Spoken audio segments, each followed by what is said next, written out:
یک مسلمان در کریسمس چی باید انجام بده وقتی در کشور غیر اسلامی زندگی میکنه؟ چه موقف را باید اختیار کنه؟ مثلا که یک گندو در عید ما و شما انجام میده. ما و شما مثلا در روز عید ما و شما وقتی که عید قربان است نه، ما و شما میریم گوسفند میخریم سیز نه، میریم ذبح میکنیم، ما لباس نو میپوشیم، ما مثلا در خانه دوستا و ترا میریم. اما یک گندو نورمال میره در دکان خود میشینه کار خود میکنه.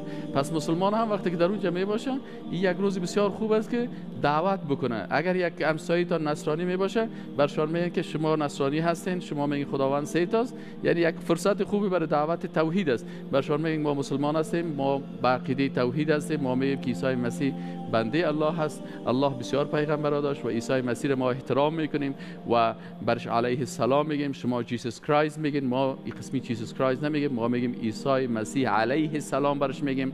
عمو درودی که بالای پیغمبر خود میفرستیم، بالای عیسی مسیح میفرستیم.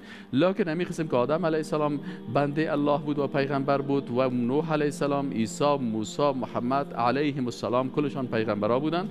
بران ما به این عقیده هستیم و خدا ضرورتی به فرزند نداره.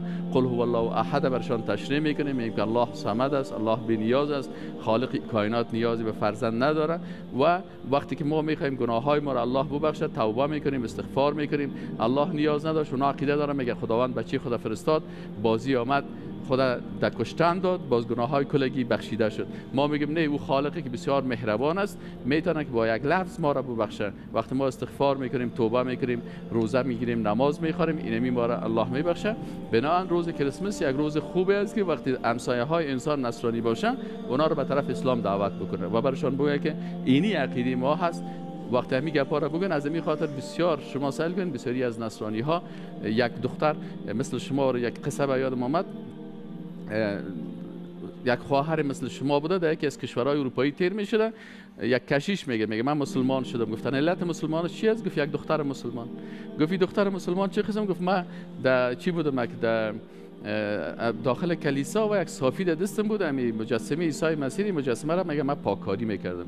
میگه دختر تیر شدم، دروازه باز بود، بر من گفت که او فادر، او خالقی که آسمان ها و زمین خلق کرده نیاز نداره که از بیاد دستا و پایه زور بشویه و پاک بکنه، او خودش ذات پاک و منزه هست. اما آن چیزی که شما میکنین این درست نیست. اگر میخوای که بفهمی که عیسی مسیح خودش بنده الله بود، در کتاب خود مراجعه بکن، ببین که اونجا عیسی مسیح خودش میگه که من بنده الله هستم، من بچه الله نیستم.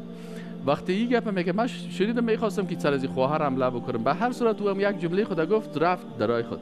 دیگر رو سائل میکنم که همین خواهر گپش در ذهن من دقیقه به دقیقه اول اعصاب ما خراب کرد.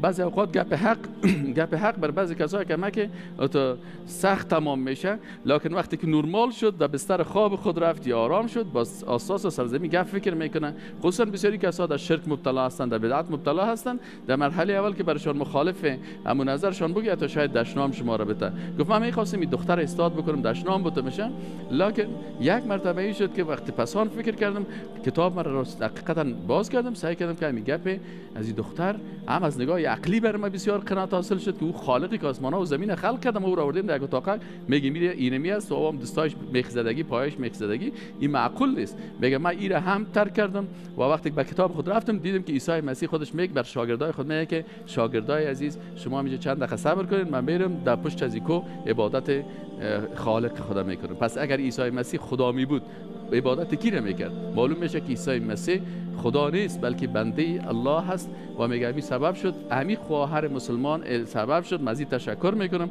و برای مسلمان ها گفت که شما مسلمان ها لطفاً بخیلی نکنین، یک جمله حق هم که پیشتان باشه امیر به یک غیر مسلمان برسانین و او میشه که بین یک جمله حق شما هدایت شود. تشکر از شما خواهر.